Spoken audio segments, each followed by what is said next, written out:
Ja mä tosiaan moderoin tätä paneelia tänään. Mä oon Susanna Karttunen, mä oon käsikirjoittaja ja mediatekniikan insinööri. Ja mä kirjoitin Aallossa mun taiteen kandityön vuonna 2021 aiheesta tekoäly ja käsikirjoittaminen. Meillä on paneelissa tänään Katri Manninen, showrunner ja käsikirjoittaja. Sitten meillä on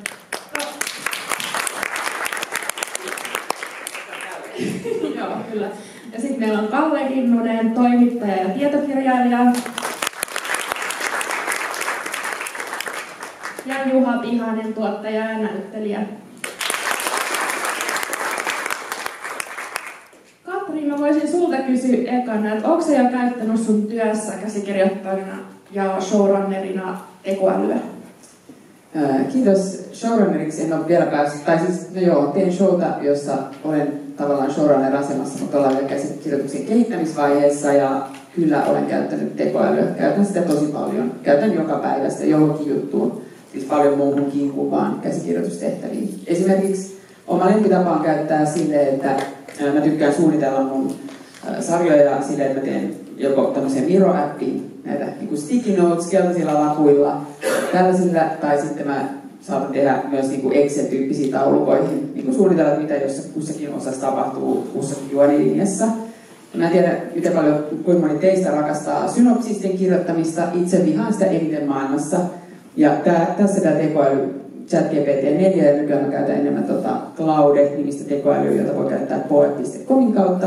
Niin ne on ihan niin, mä otan sieltä vaan sen taulukon, tai sitten tuon CSV-nä ne keltaiset sticky notesit, ja mä sanoin, että no niin, tässä on tämä taulukko, tolle menee nämä henkilöhahmon juonilinjat menee niin kuin ylhäältä alas, tai siis sarakkeina, ja sitten nämä osat menee niin kuin riveinä, niin kirjoita tästä nyt synopsis.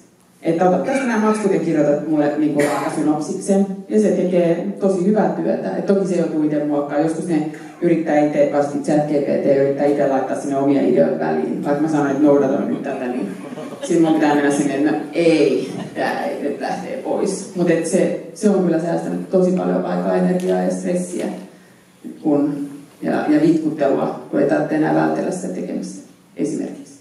Kyllä, fiilaan käsikirjoittajana kyllä. Ja siis kaikki Sessin apurahahakemukset, jos sinne saa synopsikset ja treatmentit vähän nopeammin ja helpommin tekoälyn avulla, niin kyllä kiitos.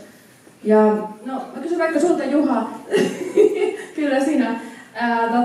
No sä oot tuottaja ja näyttelijä, niin mitkä fiilikset sulla on tekoälyn tästä nopeasta kehittymisestä? Hyvin sekava. Sen takia, että niin tuottajana mä toisaalta näen siihen ihan helkkaristi mahdollisuuksia. Siis mä en ole elokuva TV-tuottaja silleen sanan varsinaisessa merkityksessä, koska kaikki ne tuotannot, joita mä oon suunnitellut, niin on laskenut alleen tai varastettu. Mä oon tuottanut teatteria, tanssia, urheilua, kaikkea mahdollista. Mä tuotin melkein varmaan teillä kaikilla puhelimissa olevat suomenkieliset Siri-äänet. Viimeksi siellä mä jouduin oppimaan tekoälyn ja sen, mitä se on oikeasti ja mitä se oikeasti ei ole. Näyttelijänä mä olen siinä mielessä kauhuissani, koska meitä tarvitaan loppujen lopuksi kaikkein vähiten. Et ensimmäinen asia, joka meiltä katoaa, ja varmasti väittäisin tämän syksyn aikana, ei ehkä Suomessa, mutta englanninkielisissä maissa ja isommissa kielimaissa, niin on äänityöt. Eli mua voi osittain syyttää, koska me tehtiin niin helvetin hyvä neuraali Siri, että sä et enää pysty erottamaan käytännössä, että puhuuko sitä ihminen vai puhuuko sitä kone, ja niin ne duunit varmasti hävii hyvin nopeasti. Mutta sitten ainoa näyttämölle ei varmaan tekoäly ihan hetkellä ransuu. Mutta kyllä niin siinä on hirveästi mahdollisuuksia, varsinkin kun ajattelee kaikki ne visuaaliset mahdollisuudet ja muut, mitä on tulossa, mutta sitten kyllä se vie tietyltä ihmiseltä myös tulee. No sehän on mukava. No tekoäly on nyt ainakin mun mielestä ottanut tosi isoja, tai yllättävän isoja harppauksia tänä vuonna, ja meidän alalla puhutaan siitä nyt tosi paljon, ja käsikirjoittajat on ehkä ekaa kertaa herännyt siihen, että se tekoäly tulee vaikuttaa myös meidän työskentelyyn.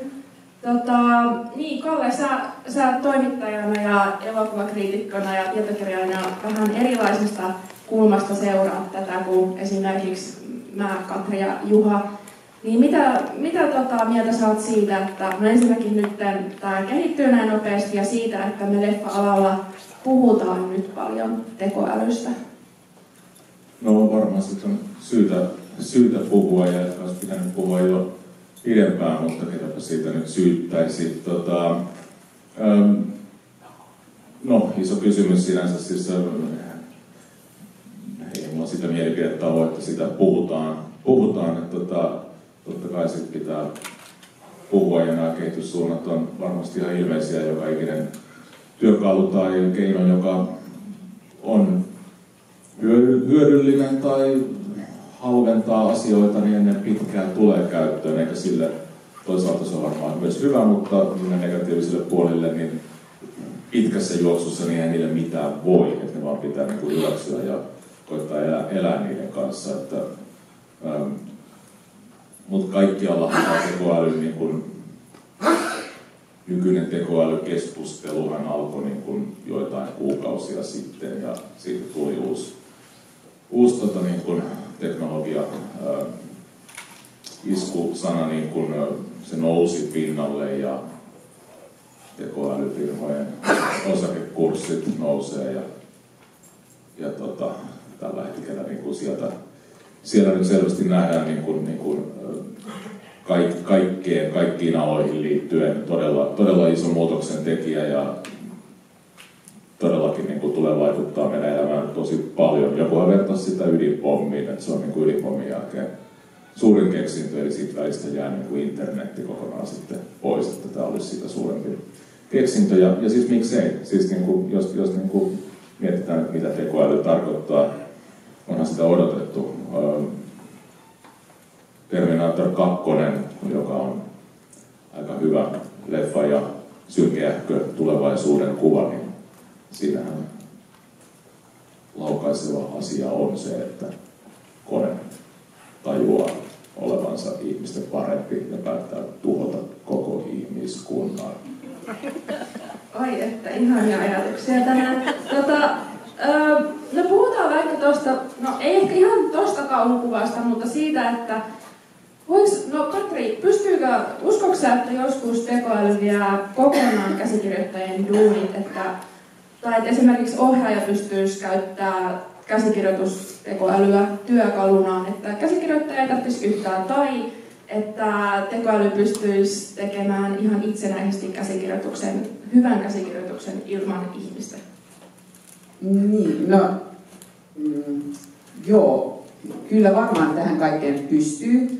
Ja tietenkin sitä aina tullaan siihen kysymykseen, mikä on hyvä, mihin Kalle voisi lähteä kertoa ehkä, että miten sitä lähdetään arvioimaan. Kuka arvioi, onko joku käsikirjoitus hyvä, onko se että paljonko ihmiset katsoo sitä, onko se että mitä kriitikot ajattelee asiasta, arvostelijat.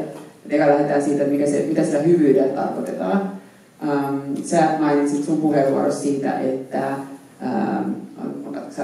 tekoäly, mä katsoin ihan totaalista, jos nyt tätä voi plankata näin. Se oli tekoäly. Onko se kysymys uudelleen? Eli voiko tekoäly... Aina korjata, niin. Mutta esimerkiksi se, että mä sanoin vuosia sitten, olin itse asiassa Salattujen elämien tuottajan yhteydessä.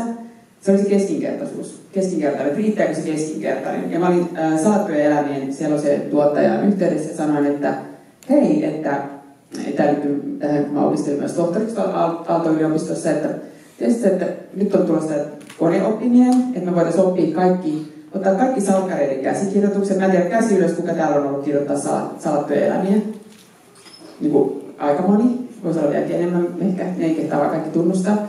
Niin joka tapauksessa, jos me ottaisiin kaikki Salattuja elämien kässärit sieltä vuodelta 98 tähän päivään saakka, ja me ajettaisiin tämmöisen koneoppimisjärjestelmän läpi, niin kuin oma ChatGPT-tyyppinen laaja kielimalli, joka opiskelisi sen, niin se pystyisi tosi pitkälle jo itsenäisesti kirjoittaa esimerkiksi näitä hahmoja. Että ihmiset voisi ehdottaa, se voisi sanoa, että nämä storylineit on ollut jo, ja sitten se voisi olla silleen, että Seppo Taalasmaa, niin se pystyy laittamaan Seppo, sille sanotaan, että hei, nyt olet Seppo Taalasmaa, sitten laitetaan tähän tilanteeseen, mitä sanot. Ja se kirjoittaisi todennäköisesti tosi uskottavaa ja hyvää dialogia. Eli joku Salatut elämät tyyppinen tavallaan sarja, jossa meillä on aika paljon sellaisia toistuvia, tai semmoista niin tietty resepti. Jos me tehdään joku asia jollain reseptillä, niin sen pystytään korvaamaan tekoälyllä. Kaikki reality-sarjat varmaan pystytään jatkossa tekemään niin se editointi ja suunnittelu tosi pitkälle tekoälyllä. Ja kyllä ne niin kuin tulee, aina kun sä pystyt tekemään jonkun reseptin, jota seurataan, kaava, jota seurataan, niin kyllä se tulee niin kuin, sen ne pystyy korvaamaan. Ja se kehitys on ollut tosi järkyttävän nopeata. Ja näkee jo itse, että miten tämän niin kuin maaliskuusta tähän mennessä, niin nämä tietyt tekoälyt on kehittynyt ja kehittyy koko ajan. No sitten sanoit sitä, että voiko ohjaajat, tai siis meillä oli käsikirjoittajien, tai tuolla Aalto-yliopistolla pidettiin tämmöinen showrunner-ilta, jossa mä puhuin myös tästä tekoälystä, niin onhan se pointti on se, että se, joka nyt lopuksi tulee voittaa, on se henkilö, joka tavallaan hallitsee parhaiten nämä tekoälyjärjestelmät, mutta myös siis nämä kuvan generointijärjestelmät ja äänen tuotosjärjestelmät ja digitaalisten näyttelijöiden tekojärjestelmät. Niin mun kysymys on se, että miksi se viimeinen henkilö, joka siellä on, niin miksi se ei voisi olla käsikirjoittaja? Koska tavallaan nythän me voidaan käsikirjoittajana ehkä poistaa sieltä välistä se ohjaaja. Et mä ajattelen sen näin päin, mä lähtisin enemmän sitä puolella miettimään. Miksi me ei olla ne ylijumalat, ne ultimate showrunnerit, jotka tekoälyn ja digitalisaation avulla tavallaan päättää, että mitä tarinoita mä kerron. Ja kertoo myös sille tekoälylle, että nyt sä kerrot tällaisen tarinan, se jeesit mua tässä ja tässä. Ja mä ehkä niin mieluummin sitten panostaisin sen ajan ja energiaa sen miettimiseen, että miten meistä tulee niistä niin ylivaltiaita, eikä niinkään sitä, että apua, tuleeko ohjaajat voittaa meidän tekoälyn. Pardon, näkee kuinka paljon ohjaajia, sori, nyt voitte poistua. Mä olen seuraavasta tuottaja tulossa. Joo, mutta tämä on hyvä pointti ja se just, että me keskustellaan tästä nyt, niin antaa käsikirjoittajille paljon valtaa. Toivottavasti myös ohjaajat, no hyvä, jos täällä on ohjaajia, mutta myös ohjaajat keskustelkaa. Mutta puhuin tuosta, että puhuit Katri, että mikä on sitten hyvä leffa tai sarja, niin Kalle, uskotko sä, että jonain päivänä tulevaisuudessa voisi olla mahdollista, että tekoäly voisi ihan itsenäisesti käsikirjoittaa tai jopa tehdä kokonaan semmoisen leffan, jolle sä voisit elokuvakriitikkona antaa 5 tähteä? No voidaan, kaikki on mahdollista, että voidaan laittaa 1000 apinaa kirjoituskoneen eteen ja joku niistä hakkaa sieltä miljoonan vuoden sisällä Charles Dickensin romaanin ekasta kirjaimesta viimeiseen kirjaimeen. Että kaikki on mahdollista ja digitaalisella ajalla laskentatehoa on enemmän kuin niillä apinoilla. Siltikin kysymys on silleen niin kuin mahdoton ennakoida, että toi vastausta on niin mahdotonta ennakoida, koska siis kyllä periaatteessa näin voisi olla.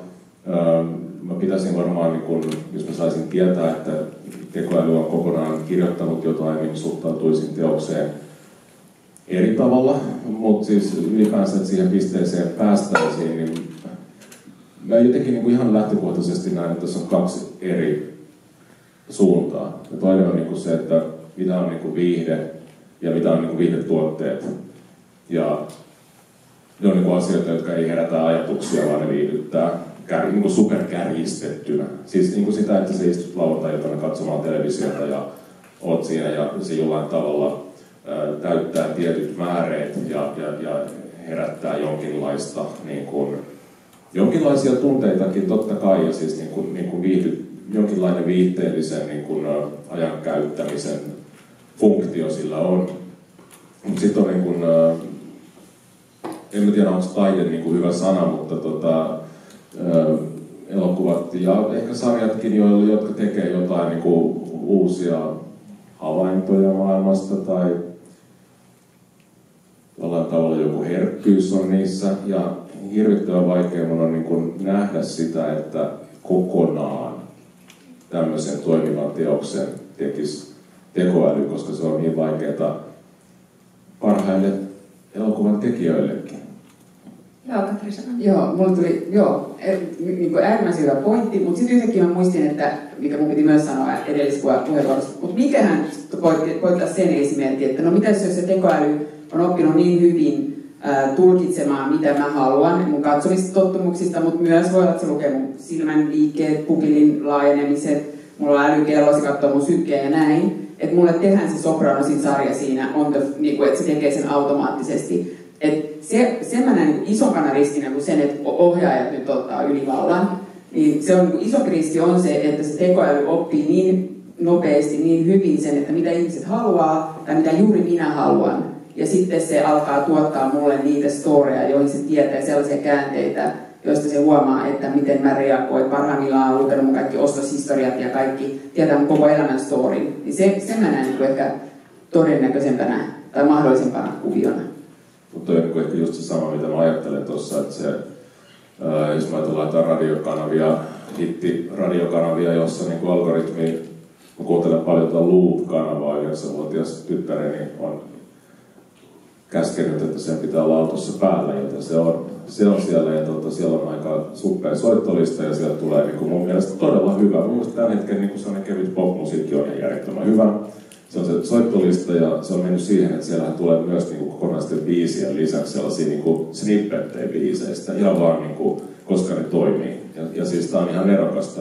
Mutta siinä on kaksi asiaa, niin kuin se, että se ei anna mulle yhtään mitään, siis muuta kuin sen niin kuin fillerin siihen hetkeen, niin sitä jaksaa kuunnella tietyn aikaa, ja jos vaikka dokaisi, niin sitä jaksaisi kuunnella pidempään, se niin kuin endorfiininen juttu voisi toimia pidempään, mutta se ei anna niin kuin yhtään enempää kuin sen, ja sitten loppujen lopuksi kaikki ne uudet innovatiiviset hittibiisithän tulee sen algoritmin ulkopuolelta.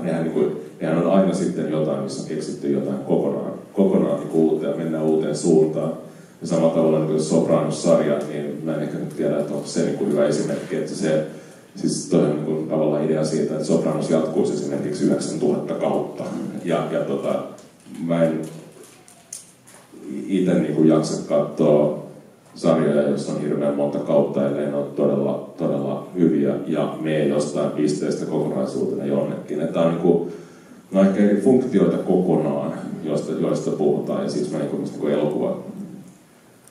elokuvien puolella niin kun etenkin, että mitä yleisöt oikeasti vaatii. Niin mehän nähdään nyt se, että niin pitkään oli tämmöinen tilanne, että Marvel-viihde ja se niin tiettyjen formaattien kautta kerrotut supersankarijutut oli koko ajan suositumpia, oli jyräämässä kaiken muun alleen, niin yhtäkkiä pam, niistä onkin lähdössä ilmat pihalle. Että ei tämä ehkä niin yksinkertaista.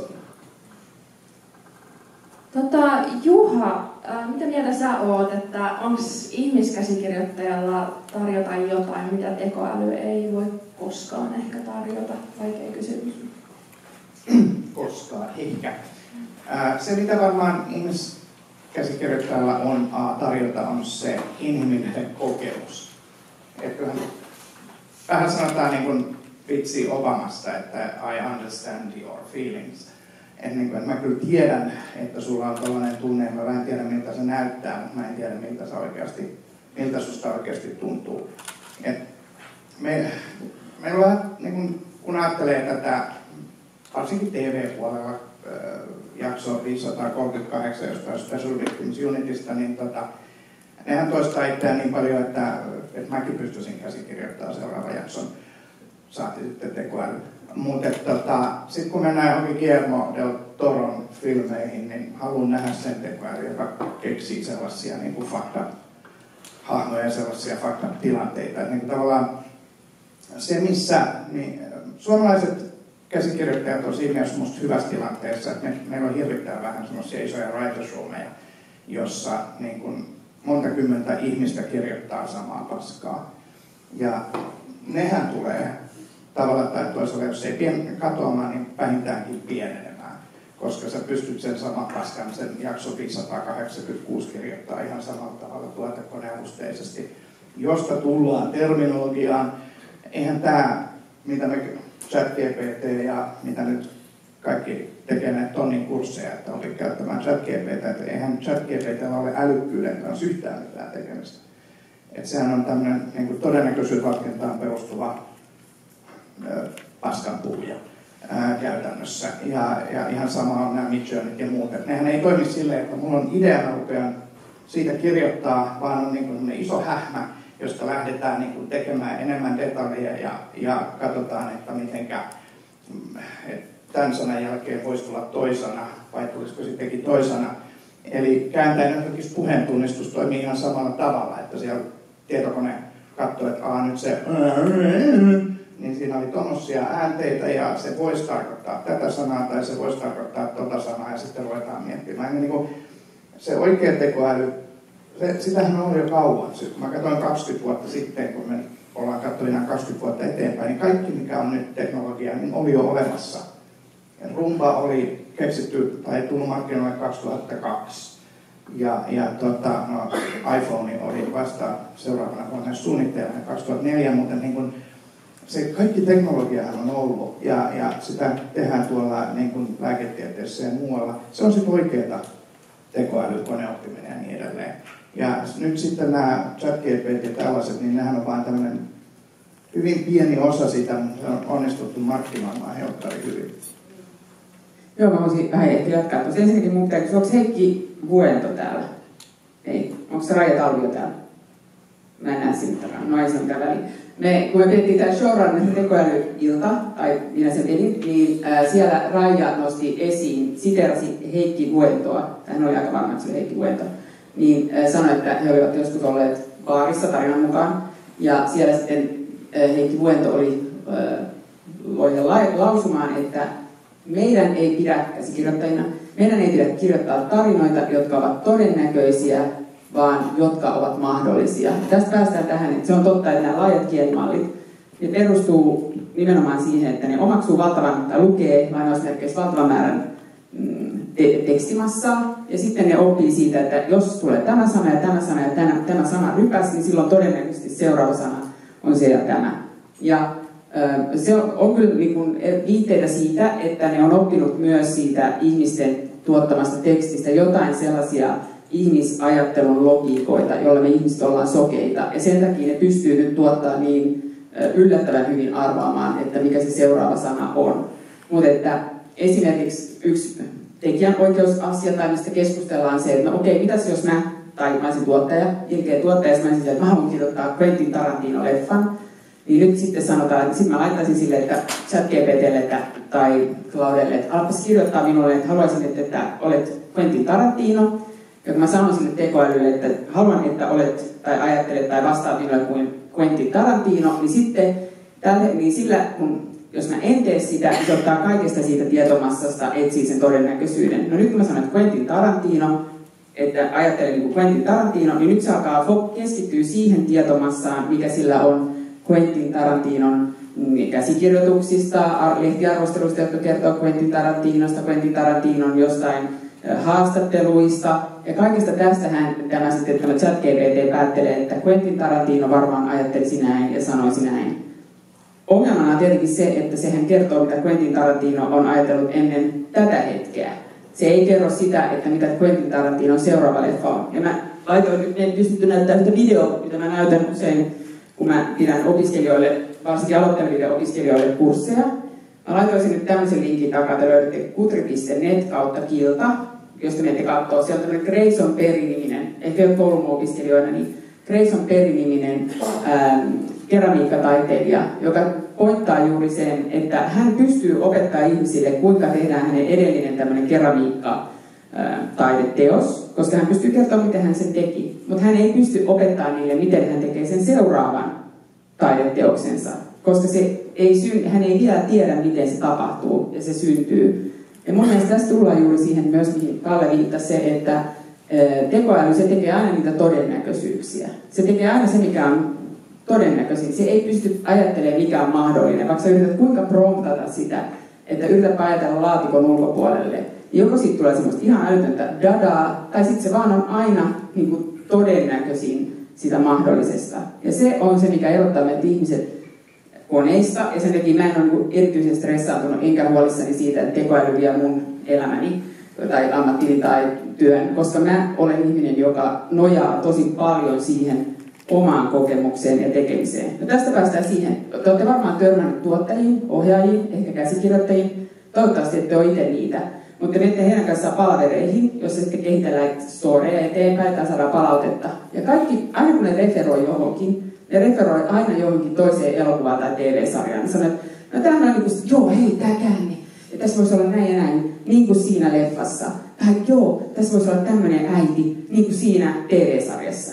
Ja aina mä kuulen, kun ihmiset sanoo näin mulle, palavereista mulle tulee sellainen, koska mä oon silleen, että miksi me viitataan, nyt me ollaan jo metatasolla. Se on jo yksi aste inhimillisestä kokemuksesta kauemmas, jos me lähdetään viittaamaan siihen leffaan.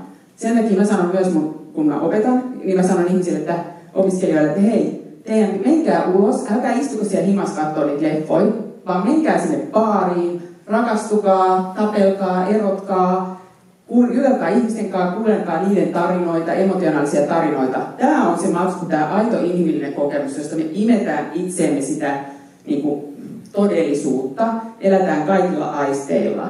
Ja sitten kun me kirjoitetaan, niin me tavallaan se, koska kaikki mitä me kirjoitetaan, sehän tulee meidän pään kautta, vaikka ideat kun tulisi muita, niin me filtteröidään se meidän pään kautta, meidän kokemuksen kautta.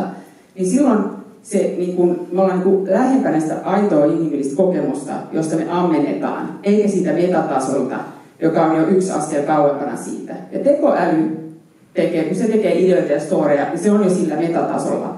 Eli se on niin kuin ne käsikirjoittajat, ohjaajat ja tuottajat, jotka on aina silleen, niin kuin siinä elokuvassa, niin kuin siinä TV-sarjassa. Ja sen takia, jos sä oot sellainen käsikirjoittaja tai ohjaaja, joka vaan viittaa toisiin elokuviin tai sarjoihin, niin joo, tekoäly korvaa sut ihan tosi nopeasti. Mutta jos sä oot se kirjoittaja, joka niin kuin kanavoi tavallaan sitä omaa inhimillistä kokemusta ja osaamista ja tunteita, niin silloin sulla on isompi mahdollisuus selvitä. Ja silloin sä voit käyttää sitä tekoälyä kirjoittaa sun synopsikset esimerkiksi.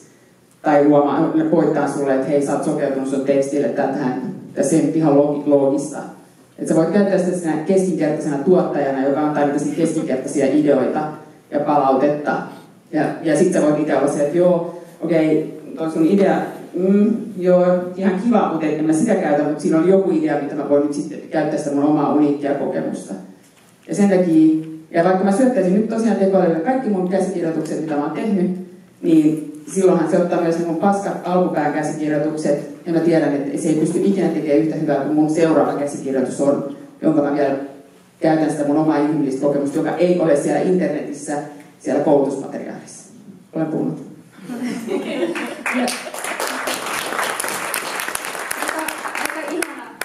Ihana ajatus, että se, että me ollaan ihmisiä, niin se tuo jo niin paljon tähän ammattiin. Ja muistan, Katri, sä joskus olit, kun mä Elolla olin eka vuotta opiskelemassa, niin sä sanoit, että mä muistan tarkalleen, mitä sä sanoit, että jotenkin, että aina kun jotain paskaa tapahtuu, niin voi ajatella, että this is good for my art.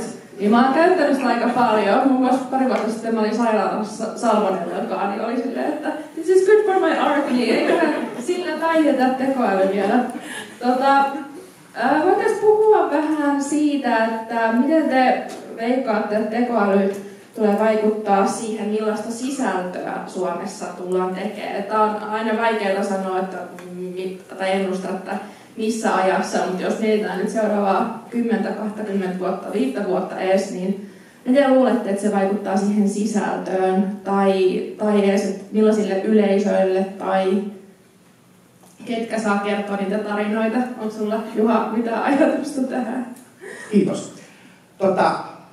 Pari ehkä virallista juttua. Ensimmäinen asia on se, että hän tasa-arvoistaa aivan helvetisti, koska jos ajattelee, kuinka paljon teknologia on halventunut, että 20 vuotta sitten paljonko maksettiin sellaisesta kamerasta, jolla sai tehtyä minkäännäköistä kamaa verrattuna siihen, että nyt 1-2 tonnin kännykällä pystyy kuvaamaan aika hyvää materiaalia.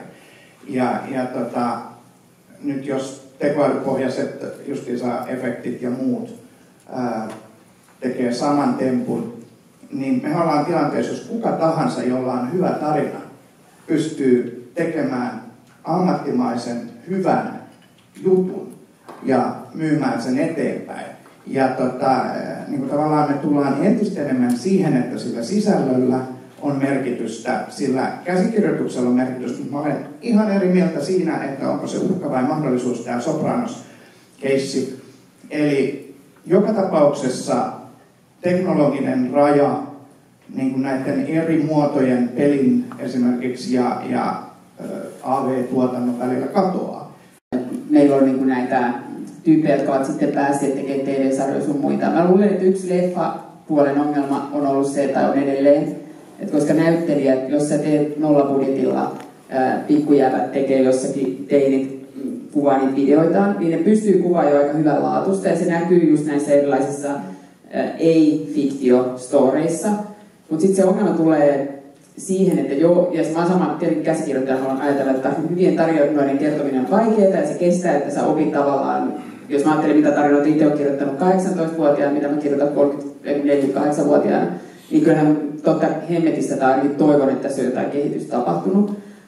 Mutta ehkä niin yksi iso ongelma on se, että näyttelijät on ihan jäätävän huonoja niissä, koska ne käyttää niin frendejä. Ja sen takia me ei jakseta katsoa niitä niin lasten lyhäreitä, tai siis nuorten lyhäreitä, vaikka ne on niin alkaa olla niin näyttää hyvältä, kuulostaa hyvältä. Mutta sitten kun se näytteleminen on sellaista töks, niin sitten sä oot silleen, että no, mä en pysty. Ja mä en tiedä, pystyykö nämä digitaaliset näyttelijät sitten tekemään sitä luontevammin. Ehkä niin tavallaan, niin, en osaa sanoa, tosi vaikea sanoa. Että se on niin ainakin yksi kynnys. Mutta kyllähän niin esimerkiksi niin nyt tehdään paljon enemmän mun mielestä tällaisia dokkareita. Tiedätkö, oman elämänsä dokumentaristit tekee erilaisia tämmöisiä, niin YouTubesta se löydät tällaisia minidokumentteja. Ja niissä, niiden määrä on kasvanut kyllä siitä, kun mäkin olen aloittanut Taikissa 98 ja mitä me siellä tehtiin jotain meidän omia juttuja. Niin, tämä non-fiction puoli, niin se on kyllä, siinä se näkyy sitten kameralla, mutta tosiaan näyttelijät on vielä pullonkaula muun muassa. Ja siis toi kyllä uskon, että syntyy uusia tarinankerronnan tai viihteen tai sisällön muotoja, niin tubettaminen nyt vaikka on ehkä sellainen, että se on omanlaisensa laji, että se on niin kuin syntynyt teknologian jakelutapojen ja näin niin kuin muuttuessa ja mullistuessa, mutta on niin kuin paljon näitä niin kuin kollaboraatioita. No, Star Trek tuli mainittu, että oli tämä hetki tuossa 10 vuotta sitten, että hei, että joukkoistetaan sisällön tekemistä ja että kyllähän yleisö tietää, mitä se haluaa nähdä. Ja kukaan ei ole puhunut siitä 10 vuoteen ainakaan tietääkseni, koska se ei yksinkertaisesti toiminut. Että eihän se oikeasti mene niin, että yleisö antaisi niitä ideoita ja sitten tehtäisiin sellainen leffa ja se olisi niin kuin tosi hyvä edes sen yleisön mielestä kokonaisuutena. Ja siitä tullaan ehkä siihen, että tarvitaan niin kuin jonkinlainen hallitseva näkemys, joku niin kuin, jonka visiosta, jonka mielikuvituksesta on kyse. Se voi olla totta kai kollaboraatiota jollain tasolla, mutta yleisöltä se on harvemmin ainakaan tullut niin kuin palasina tai näin. Ja sitten mun on ehkä näin niin kuin ihan päässyt perille tästä, että miten tämä niin ohjaajan asema tässä niin kuin muuttuisi niin paljon, että silloinhan siis käsikirjoittaja muuttuisi myös ohjaajaksi jollain tavalla, just näin, kun tiedät kehityssuunnat on, niin joo, ehkä näin. Ja siis jos me puhutaan siitä, että animaatiolla voidaan toteuttaa uskottavaa näyttelemistä, niin onhan siihen nyt vielä niin kuin matkaa. Mutta sitten kun siellä ollaan, niin sitten todellakaan näyttelijöitä ei enää tarvittaisi ollenkaan. Mutta nyt ollaan, niin kuin, me ollaan lähestymässä varmasti sellaista suuntaa, että se voi olla helpommin kuviteltavissa se vaihe. Mutta mun on niin kuin äärimmäisen vaikea nähdä sitä, että nyt niin kuin ainakaan mun työuran aikana tultaisiin vielä näkemään sitä vaihetta, että animaatiolla voitaisiin luoda uskottavan näköisiä näyttelijäsuorituksia, sellaisia, jotka todella niin kuin koskettaa, sellaisia, joissa on ne nyanssit kohdillaan. Tai jos voidaan, niin tarvitaanko siihen sitten kuitenkin se näyttelijä jollain tavalla niin kuin intuitioineen, herkkyyksineen pohjaksi? Pystyykö, niin kuin, mitkä on ne nyanssit, mitkä me erotetaan, kun me katsotaan ihmistä ja keino-ihmistä ja etenkin muuten kuin muutaman sekunnin ajan jossain niin kuin ehkä tämmöisessä niin kuin referenssianimaatiossa. Mitä Juha luulet? Niin, nyt taas kysymys on ehkä siitä, että katsotaanko me asiaa ammattilaisen silmin vai katsotaanko me asiaa sen yleisön silmin.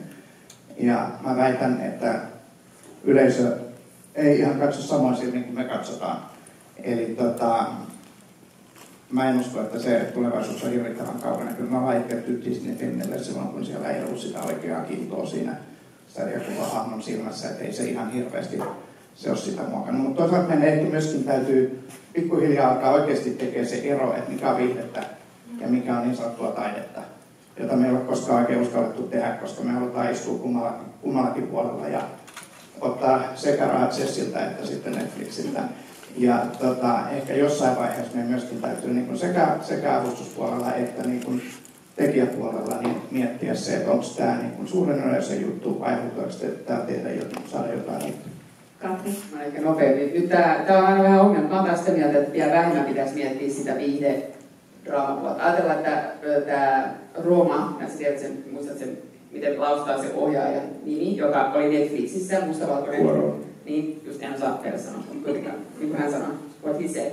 Niin, jos ajatellaan, niin käsittääkseni se oli kuitenkin oikeasti hitti, sitä katsottiin ihan älytön määrä. Itsekin katsoin sen sieltä Netflixistä, ja mun mielestä siis se on kyllä, mun mielestä se on puhdasta veristä arthouse-genreä, lajityyppiä edustava.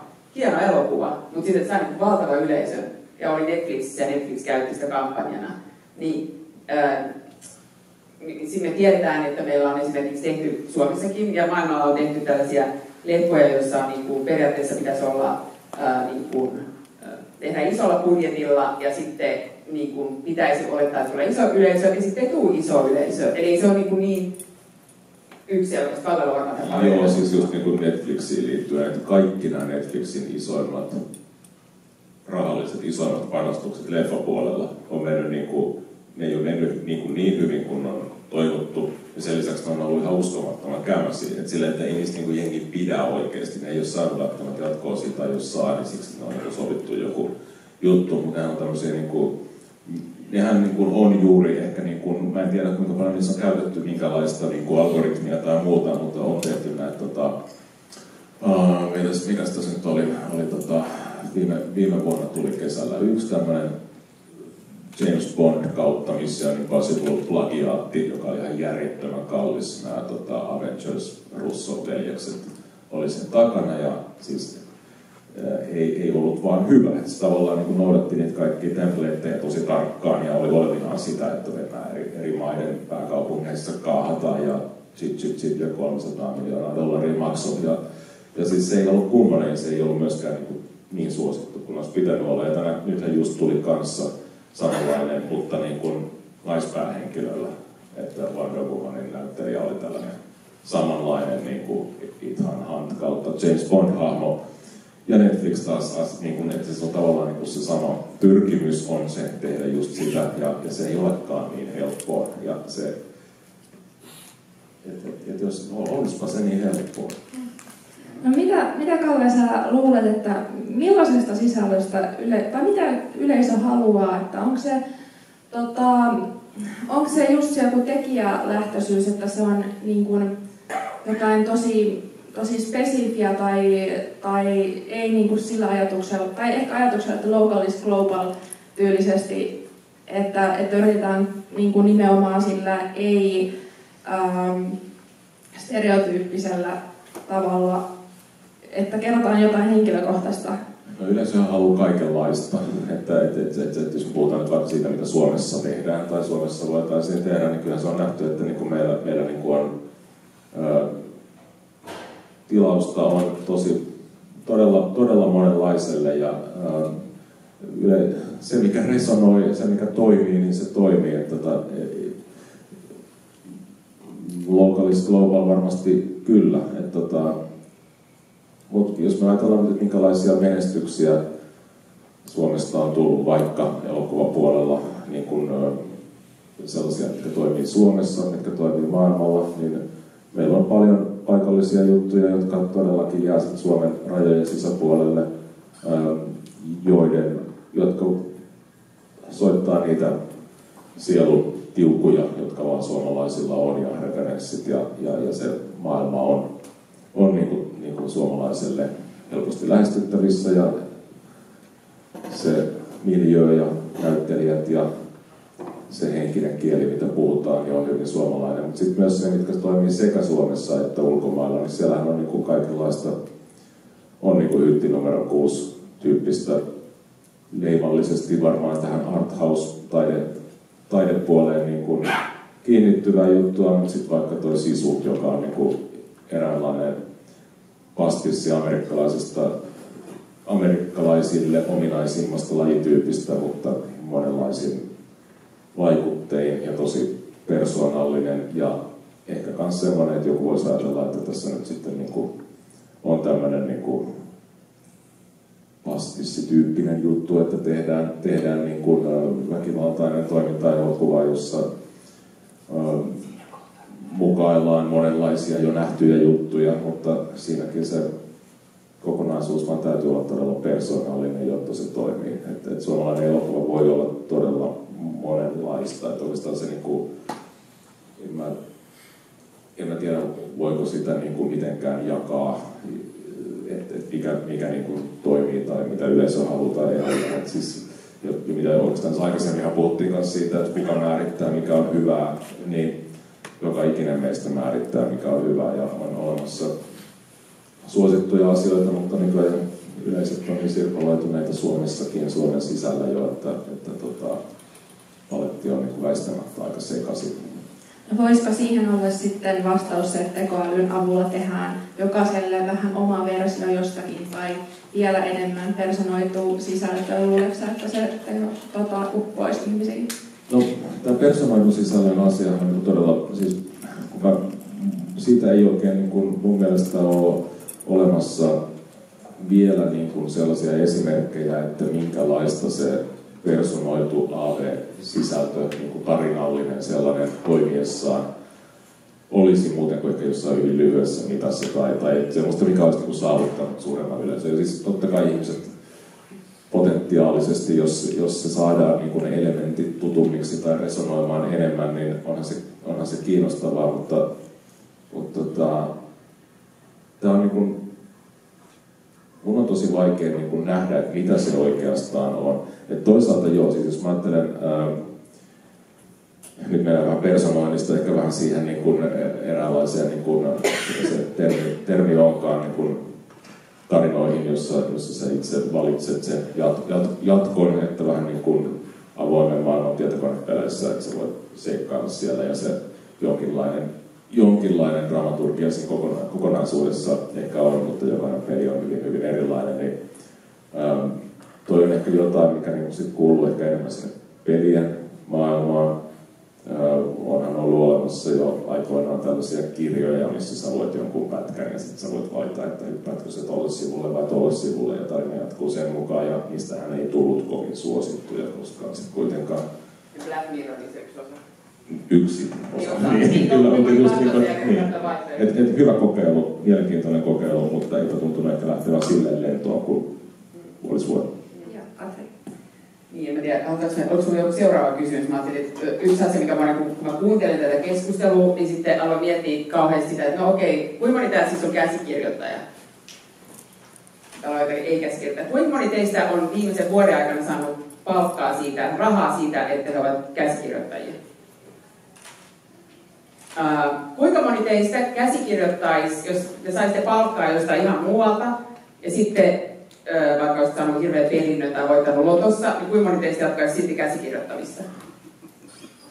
Kuinka moni teistä käsikirjoittaisi, vaikka kukaan, te saatte palkkaa ja te käsikirjoitatte, mutta kukaan ei tule ikinä katsoa yhtään teidän leffaa tai TV-sarjaa? Vielä joku käsikirjoittaisi. Mutta se pointti on se, että nyt jos me lähdetään miettimään meitä ammatin kautta, niin meillähän on niinku tavallaan kolme elementtiä, mitä voidaan ottaa esiin. Yksi on se, että saadaanko me rahaa, pystytäänkö me elättää itsemme, että käsikirjoittaminen on tapa elättää itsemme, koska ei mitään muutakaan nyt osaa ainakaan niin hyvin, tai ainakaan saa yhtä hyvin palkkaa mistään muusta ehkä. No sitten se kakkonen pointti on juuri se, että käsikirjoittaminen, ainakin itse koen sen, että on se, että mä pystyn kertomaan, mulla on tarinoita, joita mä haluan kertoa, mä rakastan mennä sinne maailmoihin niiden hahmojen kanssa ja niin kuin kuvitella niitä. Ja esimerkiksi mulle käy se, että nyt oltiin yksi sarja, jota oltiin niin kuin tehty aika pitkäänkin ja sitten se ei toteutunut. Niin mä oikeasti mietin, että mitä mun hahmoille kuuluu. Ja mulla niin jäi se suru vähän siitä, että meidän matka jäi nyt kesken. Me ei saada elää yhdessä tätä meidän matkaa loppuun. Ja sitten se kolmas pointti on juuri se, että näkeekö kukaan meidän tarinoita vai jääkö ne vaan sitten sinne meidän omaan kehittelyyn. Erässä suomalaisessa TV-sarjassa, jossa itse en niin kuin ollut kirjoittamassa, mutta äitini oli, niin tiedän tämmöinen pitkä sarja, missä oli ongelma oli se, että tuotanto ei ihan vastannut sitä, mitä siellä niin kuin käsikirjoitettiin. Ja nämä käsikirjoittajat sanoivat, että se oli niin hassu, että heillä oli tavallaan se oma sarjan maailma siellä käsikirjoittajan huoneessa, jossa he eli siellä omassa maailmassa. Sitten sieltä tuli telkkarista toinen sarja, joka hämärästi vähän muistutti sitä, mutta se ei ollut se niiden sarja. Ja siitä oli, kun ne sai hyvää palkkaa Ylen sarja. Ja tulivat hyvin toimeen. No nyt kun mä mietin tätä tekoälyä, että puhutaan kaikkea, että mitä tekoäly tulee tekemään ja bla bla bla. Niin yksi asia on tietenkin se, että jos tekoäly pystyy tekemään nopeammin tai sitten meidän niin aletaan myydä suoraan katsojille, niin kysymys on se, että miten se vaikuttaa siihen meidän palkkaan. Tavallaan se, että jos jokainen voi olla käsikirjoittaja tai lähes jokainen, kaikki ohjaajat alkaa käsikirjoittaa ja tekee omia sarjoja ja niitä alkaa sitten myydä jollain ties millä markkinoilla ja mikä on Porntube, niin joku Storytube tai joku tällainen Pornhub, Storyhub, mistä jengi voi ostella sitten niitä omia sarjojaan. Ja miten se vaikuttaa palkkaan? Ja kyllä tietenkin ollaan nyt rehellisiä, todennäköisesti se palkka tulee laskee. Tai sitten toinen vaihtoehto on se, että sit sun pitää vaan tehdä niin paljon enemmän niitä kässäreitä tavallaan. Ja tekoälyn avulla sä voit sitten tuutata sinne tuuttaat sen koko ajan 3 eri leffaa tai 10 leffaa ja sitten toivot, että jokainen myy sitten 100 ihmiselle ja saat siitä palkkaa. No sitten se toinen elementti on juuri tämä, että sitähän ei, jos sä saat nautintoa siitä käsikirjoittamisesta, jos sä pystyt jotenkin elättämään itsesi, niin kyllä eihän mikään estä meitä jatkamasta storien kertomista ja käsikirjoittamista. Ja silloin nämä uudet digitaaliset työkalut voi mahdollistaa sen, että mä voin myös nähdä sen sitten siinä, nähdä sen visualisoituna sen mun storini ja saada siitä mielihyvää. Ja mikä parasta, niin silloin se ei ole mun tarinasta irrallinen se lopputulos, vaan se on just se, mitä mä näin päässäni, niin se tai lähes, niin mä saan sen tossa. Ei tule ketään ohjaajaa, joka on sillä, että ei kun nyt me vaihtaa lajityyppiä ja tehdään ihan toinen laji. Ja sä oot silleen, että what happened? Että joo, mulla on kreditit, kaikki kehuu, mutta en mä tunne tekijyyttä tästä sarjasta, mikä tuli ulos, koska se ei ole se sarja, joka mä kirjoitin. Ja sitten se kolmas pointti on juuri se, että no niin, ja tämäkin vähän siihen rahaankin, että tuleeko ihmiset enää katsomaan meidän sarjaa. Sä voit kirjoittaa hyvän sarjan, tehdä näitä omia versioita, mutta kuka sen sitten katsoo tavallaan. Ja sitten myös se, että niin, koska se kilpailu on sitten niin älyttömän iso, niin ehkä niin tällaiset asiat olisi niin hyvä sanoa myös ääneen, että kyllähän varmaan eniten meitä pelottaa se, että eikö me pystytä enää elättämään itsemme käsikirjoittamaan. Eikö niin? Tai mä tiedän, mua pelottaisi eniten se, että mä en pysty elättämään itseni käsikirjoittamaan, koska mun täytyy tehdä jotain muuta. Niin mä jotenkin koen, että tämä ajateltu teknologinen läpimurto, jossa niin kun siirrytään siihen, että käsikirjoittaja pystyisi tekemään itse käytännössä niin kun sen lopullisen teoksen ja se menisi suoraan jakeluun, niin siis eihän kukaan pystyisi enää juuri kukaan niin kun elättää itseään, koska silloin kaikki maailmassa, jolla on päässyt suunnilleen tähän teknologiaan, olisi potentiaalisia sisällöntekijöitä. Tämä niin tavallaan kuinka moninkertaiseksi muuttuisi se ihmisten joukko, jolla olisi tämä kyky. Niin, se on niin YouTube-ilmiö. Että YouTubettajia, kuinka paljon YouTubettajia, kuinka moni pystyy elättämään itsensä. Toki jos sä oot ihan helvetin hyvä, niin silloin sä voit päästä huipulle, sä voit elättää itsesi. Mutta mä sanon, että moni tässä huoneessa, kuinka moni teistä oikeasti tai meistä pystyy ottaa ne työkalut haltuun. Jos me mennään maailmaan, missä se 10 tai 20 vuoden sisään mennään maailmaan, missä ne tehdään sillä digitaalisella työkalulla. Kuinka moni teistä pystyy ottaa, no okei, osa päässyt ehkä just eläkkeelle, mitä tapahtuu, mutta kuinka moni pystyy ottaa ne digitaaliset työkalut haltuun, kuinka moni pystyy niillä tuottamaan sitä kamaa, että olisitte niin niitä YouTuben, Storytuben ykkösleffan tuottajia. Niin se on sitten se kysymys. Ja mä väitän, että moni meistä ei siihen pysty. Mutta sitten samaan aikaan tulee ehkä vähän tähän, että mä niin olisin laittanut sieltä hattuun, että tuli TV, mä ajattelin, että elokuvateatterit kuolee. No, ei ole kuollut. Näitä erilaisia... Nyt kuollut kuin streaming. No ei todellakaan kuollut kyllä, mutta eihän toi pidä paikkaansa, että sieltä on lähtenyt 15% pois suunnilleen, mikä on niin katastrofaalista kyllä, mutta ei ole kuolemassa. Se just toi Barbie Oppenheimer-ilmiö. Tulee ilmiöitä, tulee kaikkea. Ja näitä muitakin teknologian alueita, osa-alueita on tosi paljon. Että totta kai siis taas on, että se vieminen loppu ja koko musiikkimaailman niin ansaintobisnes muuttuu, mutta biisit on rakenteeltaan samanlaisia kuin aikaisemmin musiikkia kuunnellaan loppujen lopuksi kotona varsinaisesti niin miten se kuunnellaan, vaikka se lähde on vähän eri, niin aika pitkälti samanlaisesti ja mukana maailmassa. Ja itse asiassa se kuluttaminen voi kasvaa ja on tiettyjä asioita, mitkä tuntuu toimimaan. Mulla on yhden lauseen vastaus. Mä haluan muistuttaa, että sekä musiikintekijät ja nyt kirjabisnes on ihan paskana. Kirjoja kuunnellaan enemmän kuin ikinä, kaikkien kirjailijoiden tulot on tippunut. Musabisnes sama juttu, musaa kuunnellaan enemmän kuin koskaan, musiikintekijöiden tulot on tippunut. Ei se silleen kaukaa haettu, että käy huonosti. Mutta nyt sä joo, kirjojen suhteen toisesti, että kuunnellaan ja se on muuttanut sitä. Sen mä muutoksen on ihan valmis hyväksymään. Tulot on tippunut tosi paljon, mutta edelleen tehdään fyysisiä kirjoja, niitä myös myydään. Se jossain määrin elää rinnalla. Ja en tiedä, onko kaikkien kirjailijoiden tulot tippunut, koska aika monet kirjailijat on sellaisia, että ne, jotka nykyään breikkaa ja jotka on äänikirjoina tosi suosittuja, niin olisiko ne myydy painetun kirjan aikana ne tietyt niistä sitten kuitenkaan kovin paljon. Mä en muuttunut tippuvat lukijamäärät. Niin. Eli äitini Jenni Mustonen, maailman Suomen parhaimmin myyviä kirjailijoita. Tiedän sattuneen syystä hänen tulonsa tosi tarkkaan. Lukijamäärät kasvanut, tulot tippunut selkeästi. Ei nyt, hän on edelleenkin tienaa hyvin, mutta siinä on selkeä droppi. Juha Vuorinen, jonka kanssa on tehnyt paljon töitä, sama juttu. Ja kyllä se näkyy. Juha, mitä fiiliksiä tästä kaikesta? Sanon jotain. Osittain, mä en ota tuottajille niinkään siitä syytä, mutta siis tähän lähti silleen päin vittua suomeksi sanottuna, että ihmiset totutettiin siihen, että mistään ei tarvitse maksaa. Ja se lähti siitä, että Washington Postit ja kaikki muut rupesivat julkaisemaan juttuja ilman maksumuuria ja sitten tuli nämä ilmaiset musiikkipalvelut ja YouTubet ja muut. Että tavallaan se, me paskannettiin omaan ruokakuppiimme siinä. Mutta sitten kaksi semmoista tavallaan positiivista pointtia. Ensimmäinen on se, että nämä, mistä me puhuttiin, oli ymmärtääkseni sitä, mitä tulee tai ei tule tapahtumaan 20 vuoden päästä. Se mitä nyt on, niin meillä on edelleen tämä suhteellisen paska tekoäly, josta voisimme käyttää nimeä apuäly, koska sillä ei ole älyn kanssa mitään tekemistä, joka on hyvä työkalu just siihen, että sä etsit faktoja, jossa suurin piirtein tiedät ne, niin kun, että sä osaat lähdetsekata, että tämä ei ole ihan paskaa. Itseni googlasin ja huomasin, että olen näytellyt muun muassa Kansallisteatterissa ja Helsingin kaupunginteatterissa ja Sautui Seranissa, onnea minulle.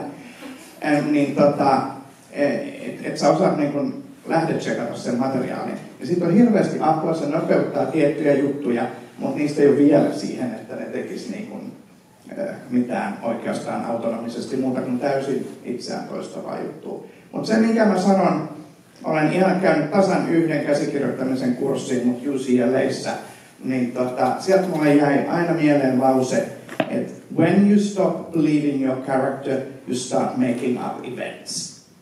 Eli teidän voima on siinä, että te osaatte luoda niitä hahmoja, joista ihmiset näkee itsensä ja niitä tilanteita, joissa ihmiset näkee itsensä. Ja sen takia ne katsoo niitä juttuja. On se sitten sitcomia tai mitä tahansa. Niin ihminen on silleen fiksu olento, että me ajatellaan aina vain itseämme. Että kun me nähdään itsemme ja oman tilanteemme siinä jutussa, niin se kiinnostaa meitä. Ja kyllä aika kauan menee, että tietokone sen osaa tehdä. Joo, toi on mielenkiintoista, että ehkä toi hahmon kehitykseen tai sen opetteleminen vielä paremmin, niin voisi olla yksi asia, mikä käsikirjoittaja voisi auttaa tulevaisuudessa, sitten, jos sitä voisi opetella. Mutta tuleeko teille mieleen, että mitä asioita käsikirjoittajien, jotka huolehtii nyt siitä, että onko töitä tulevaisuudessa, niin mitä voi nyt tehdä, mitä kannattaa opetella, että ei asia olisi silleen, että on töitä tai rahaa? Niin, no tää on aina vähän silleen, että mä kertoo teille, koska mä oon vielä teidän kaikkien duunit, mutta kyllä mä sanoisin, että kyllä ne kannattaa nyt alkaa tutustua niihin tekoälyohjelmiin ja nimenomaan ChatGPT, jos te otatte sen, niin ottakaa sitä se 4-versio. Jos te käytätte sitä 3.5 ja sitten mietitte vielä googlaa oman nimenne, niin te käytätte sitä väärin. Se ei ole Google. Muistatte, että se on se keskinkertainen tuottaja, joka heittelee niitä, kertoo mikä on todennäköisin idea, tai todennäköisesti, että jos näin, tämä tekisi näin, niin mikä on se todennäköisyys. ja joka sitten toisaalta voi ajatella, että se on niin frendi, joka on lukenut kaiken maailmasta, mutta jolla on tosi huono muisti ja aika hyvä mielikuvitus, että sitten se kertoo kertoo ihan sellaisia juttuja silmät kirkkaan, että joo, kyllä on, hänkin oli salatuiselämissä ja näin, ja sitten se ei todellakaan pidä paikkaansa ja se kertoo, että se valehtelee sulle. Mutta kun sä käytätkin sitä sellaisena, kyllähän, en mä tiedä teistä, mutta itse käsikirjoittajana on tilanteita, joissa mun pitää vähän niin kuin pallotella jonkun kanssa jotain ideaa. Että mä haluan kertoa jollekin idean ja sitten mä pyydän, että se vähän niin kuin reflektoi mulle takaisin. Ja siihen me käytetään niitä ohjaajia, tuottajia, kavereita, eikä toisia käsikirjoittajia. Niin sä voit käyttää sitä tällaisena pallottelukumppanina. Ja nyt kun sä muistat, että sä voit niin kuin sanoa sille, että nyt mä haluan, että sä ajattelet niin kuin Quentin Tarantino tai maailman parhaat käsikirjoittajat tai joku psykologi, joka on erikoistunut johonkin psykologiseen asiaan tai joku yrityskonsultti, joka tietää tämän asian. Eli sä tavallaan niin kuin kerrot sille, että nyt tuosta tietopohjasta sä annat mulle niin kuin ideoita ja tavallaan käyt mukaan vuoropuheluun, niin sellaisessa se on niin kuin todella hyödyllistä. Itse käytän tosiaan tätä Claude-tekoälyä paljon enemmän. Sä voit käyttää sitä juuri, mä siis Berliinissä kävin opiskelemaan, oli tämä pari päivää tämmöisessä workshopissa, jossa me harjoiteltiin tekoälyn hyödyntämistä käsikirjoittamisessa. Se veti näistä 2 saksalaiskundia, tai todennäköisesti jenkki, mutta asuu Saksassa. Ja kyllä se, niinku, että he itse halusivat esimerkiksi näyttää, että miten se keksii dialogia se tekoäly. Sitten oli silleen, että tämä on tosi hyvä. Mä silleen, on tuo aika keskinkertaista ja köyhköä se tekoälykäyttö. Et mä en niinku siihen mä yritän aina käyttää. No, joko se osaisi tehdä dialogia mun puolesta? Ei osaa. Mutta sä voit käyttää sitä nimenomaan niin kuin hahmojen kehittelyyn ja nimenomaan niin kuin pallotteluun tai pyytää sitä just tekemään synopsiksia tai lukea sun Claude, joka on siis poe.com, sieltä voitte tilata se, tilatkaa se isompi, tai joudutte maksaa siitä vähän, mutta kuitenkin, niin se esimerkiksi voi lukea teidän koko kässäri, kirjoittaa sitten synopsiksi ja se voi kirjoittaa sitten analyysin. Se analyysi ei ole ihan täysin oikea välttämättä, mutta se voi auttaa sinua näkee, että hetkinen, täällä on jotain puutteita, kun mä sanon, että selitä tämä story, ja sitten se lukee sen ja tekee siitä sen juoniyhteenvedon, ja tajut, että ei helvetti, mähän olen unohtanut tähän välistä jonkun pointin, siis this doesn't make sense. Eli kun me tiedetään, että me sopeutetaan omalle tekstille, niin me voidaan käyttää sitä sellaisena sparraajana. Me tehtiin sellainen harjoitus, missä me sijoitettiin TV-sarja tuonne New Yorkin niin kuin tähän johonkin mediamaailmaan. Ja sitten me tarvittiin siihen hahmo, joka olisi tämmöinen 80 mediamogulityyppi, joka olisi perustanut Village Voice-tyyppisen lehden. Ja sitten me niin kuin sanoin sinne tekoälylle, että no niin, nyt sinä olet tällainen kokenut mediamogulityyppi ja sä tulet konsultoimaan mun TV-sarjaa. Ja nyt mä haluan, että sä jeesit mua keksiä tämän hahmon ja kertoa, että mikä on se lehti ja keksiä kaikki tällaiset ja kertoa, että mitä se lehden historia ja tällaisen. Ja se teki siinä aika hyvää duunia, koska yleensä backstoryissa me tarvitaan se keskiverto, todennäköinen hahmo. Että jos meillä on pääosan esittäjä sarjassa tai leffassa, niin yleensähän se on se idea, että ne on tavallaan niin tyyppi, joka on elänyt tavallaan todennäköisen elämän, ja nyt yhtäkkiä jotain mahdollista, mutta epätodennäköistä tai yllättävää tapahtuu, ja sitten siitä lähdetään eteenpäin. Ja sä voit käyttää sen todennäköisen elämän ideointiin sitä tekoälyä hyväksi. Ja siitä lähtee. Että ottakaa nyt ensin nämä laajat kielimallit apuun ja hyödyksi ja testatkaa ja kokeilkaa. Älkää käyttäkö sitä tiedon hakemiseen, vaan ideointiin, analysointiin, sparraamiseen.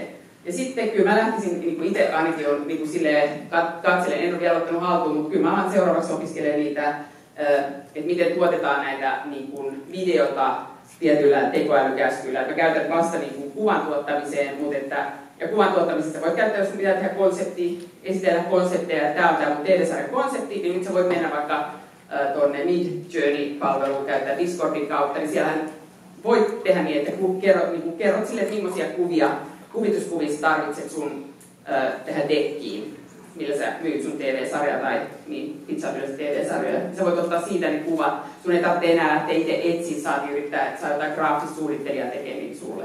Hyödynnät sitä siinä.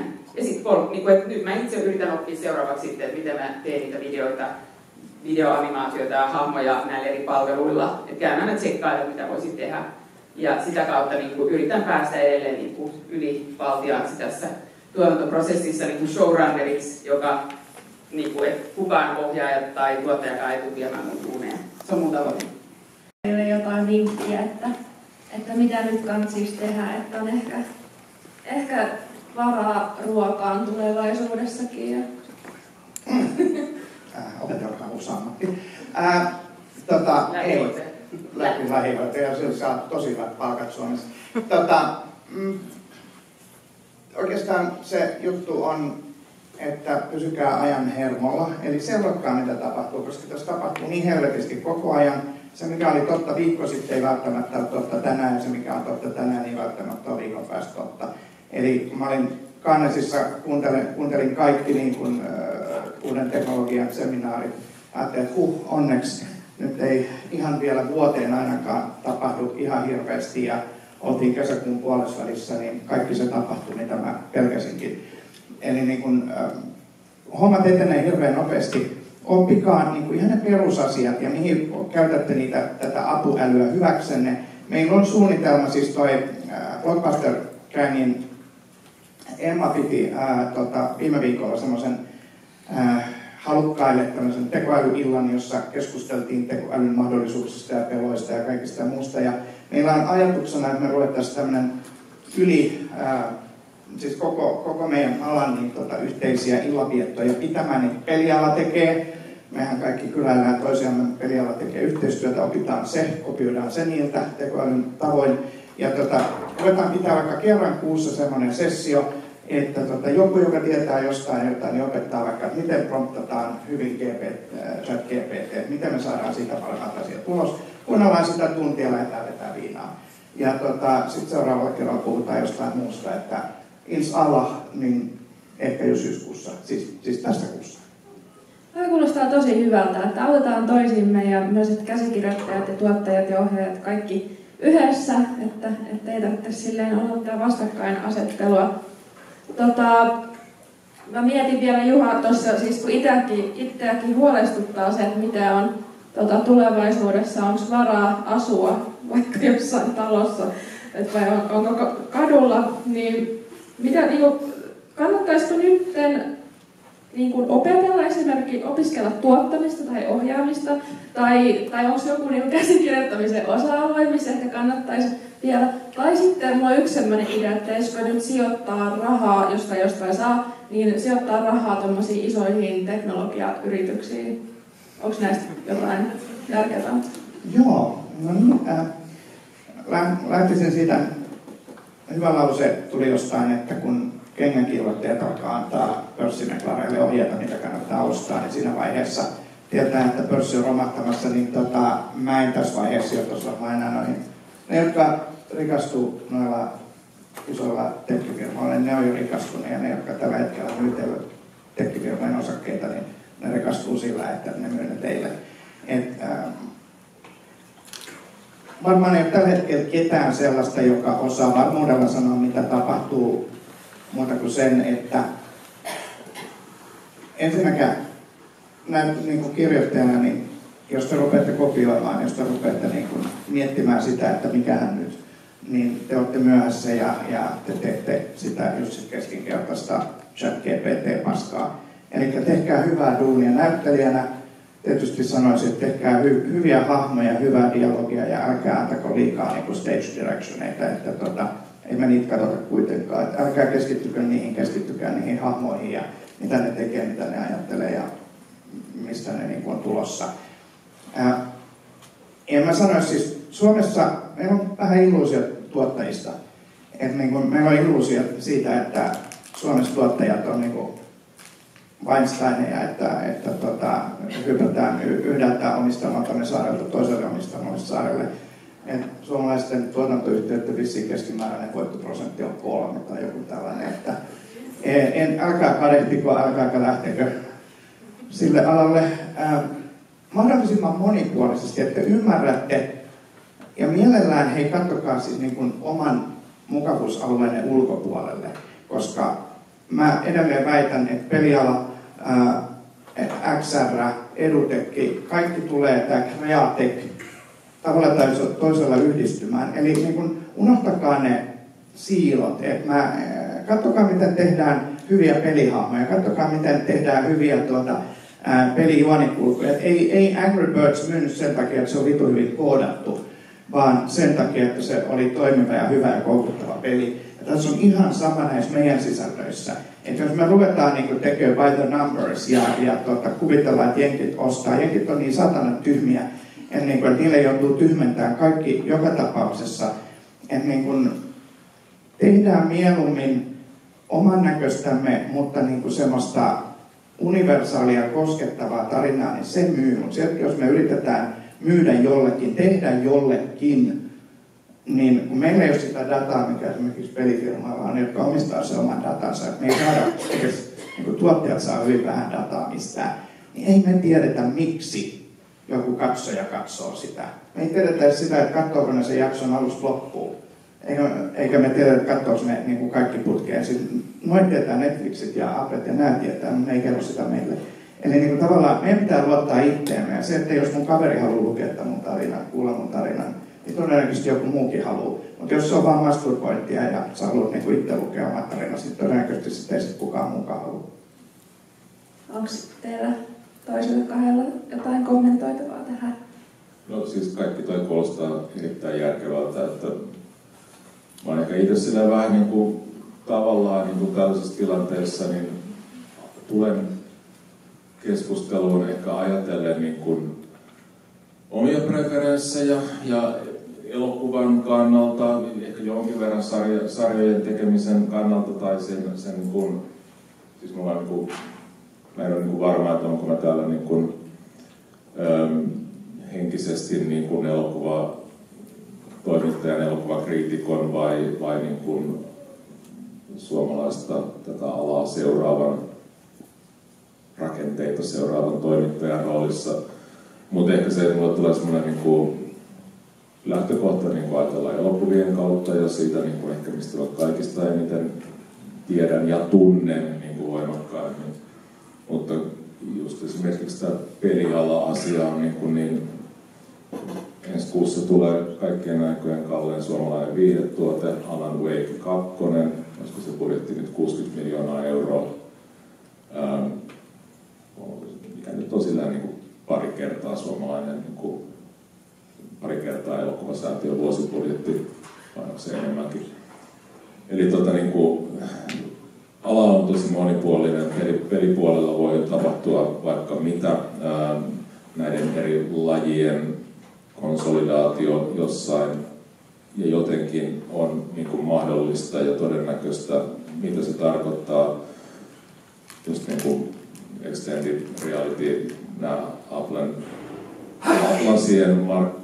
XR-lasien markkinoille tulo on niin kuin todiste siitä, että siihen suuntaankin ollaan menossa. Minkälaista tarinankerrontaa se tulevaisuudessa tarkoittaa on valtava kysymys, johon niin kenelläkään ei ole tarkkoja vastauksia. Itse mä uskon, että nämä tietyt hyväksi havaitut formaatit tavalla tai toisella, elokuva myös taiteenlajina ja sarjat tulee elämään, mutta niiden rinnalle tulee varmasti uusia asioita ja uusia kerronnan muotoja. Että niin kuin todellakin kannattaa pitää silmät auki, mutta ei niin kuin ehkä myöskään pelätä sitä, että se vanha jotenkin katoaisi, että siitä on uhkailtu jo monta kertaa. Vaikeammaksi moni asia voi muuttua, mutta sitten taas niin uskon, että teknologia kaikkine näiden vaikeiden alustojen muuttumisen myötä tapahtuneiden niin kuin tuloutumisen muutoksineen, niin teknologia myös tuo uusia hyviä asioita ja sitten taas niin vääjäämättömiä asioita vastaan on ihan turha taistella, että siinä on ainoastaan katkeroitu. Juha, onko sinulla jotain? Niin mä otan tuosta sen verran kiinni. Osmo Avi on 50 vuotta vanha. Yksi laki tulevaisuuden ennustamisesta on se, että kuvitellaan, että teknologia muuttaa ihmisten perusluonnetta. Ja niinhän ei ole. Me ollaan aina 300 000 vuotta vanha vissiin homo sapiens ja meillä on 70 000 vanha kieli ja piirtäminen. Me ollaan kerrottu tarinoita alusta alkaen. Se, mitä niitä on kerrottu, niin on muuttunut. Me ollaan opittu lukemaan vasta 200 vuotta sitten, mutta tarinat itsessään, niin ne on todistettavasti meidän DNAssa ja aivoissa. Eli niin kun, ne ei tule katoa yhtään mihinkään. Et se, mitä ne kerrotaan ja mitä teknologioita, niin silläkään ei ole niin sinällään vastaväliä, mutta jos on hyvä tarina, niin sillä löytyy kuulia. Niin, en mä tiedä, että mä alkaisin lähestyä jo loppuun kohtaan tästä kysymyksiä, mutta mä just sanoisin vielä sen, että palaan vielä siihen alkuun, että jos te haluatte selvitä tekoälymaailmassa, niin silloin teidän pitää kertoa sieltä tarinoita sieltä sisältäpäin, ei analysoida ja arvioida ja laskelmoiden. Se on se, mitä tekoäly tekee, vaan sieltä niinku kuunnella itseänne. Ja myös kun me käytän sitä tekoälyä, niin mä otan se, mä suhtaudun siihen, niin mä suhtaudun niin vaan palautteeseen, mitä mä saan. Ja mun ideoihin, mitä kyllä me kaikki saadaan. Me saadaan niin paljon palautetta ja ideoita jengiltä joka puolelta, että mä niin kuulen ne, mutta mä aina lopuksi niin pysähdyn ja kuuntelen niin omaa itseäni, että mihin suuntaan mä haluan viedä tätä tarinaa, mikä tuntuu, mä menen nyt tohon suuntaan, mitä tää hahmo nyt sanoo näin. Ja mä väitän, että kun sä johdonmukaisesti toimit sieltä sun omasta intuitiosta, sisäisestä jostain viisaudesta, kokemuksesta käsin, niin silloin sun storeissa näkyy tietty johdonmukaisuus, siellä ehkä näkyy joku aitous, joku todellisuus. Muistutan myös, että elokuvia edelleen mainostetaan ja markkinoidaan niiden tekijöiden kasvoilla ja nimillä. Ja meillä ihmisillä on se halu, että tarinalla on tarina, tai elokuvalla on tavallaan tekijät ja tarina, niin se nostaa meille lisäarvoa. Mä en tiedä, oletteko te nähnyt TED Talkin, jossa oliko se nyt Paul ehkä Bloom, niminen tämmöinen psykologi, jossa hän puhuu siitä, miten nautinto syntyy ihmisissä. Ja se on maailman hauskin TED Talk.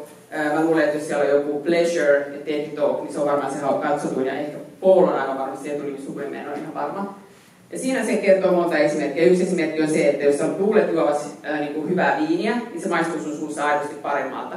Mutta siinä hauskin tarina on se, että se kertoo siitä, kuinka toisen maailmansodan jälkeen niin tollainen, nyt itse kun mulla on niin monen nimimuisti ja kaikki paikkamuisti, mutta sanotaan, että hollantilainen taidekauppias otettiin niin kuin syytteeseen siitä, että se oli mennyt myymään tällaiselle isolle natsipomolle tällaisen, oliko se Vermeerin taulun. Ja oltiin silleen, että miten sä oot voinut myydä kansallisaarteen tälle natsipomolle. Ja sitten tämä äijä oli silleen, ei mitään hätää, mä myin sille väärennöksen. Sitten nämä kaikki silleen, että miten niin, tähän näyttää ihan oikein, missä sait se väärennöksen? Mä tein sen itse. Sitten nämä silleen, ei, et ole voinut tehdä. Joo, että antakaa mulle opiumia ja alkoholia, niin mä maalaan sen. Ja sitten se teki sen, maalasi niin taas media tamapäissä, ja sitten teki sen Vermeerin ja kaikki oli vau.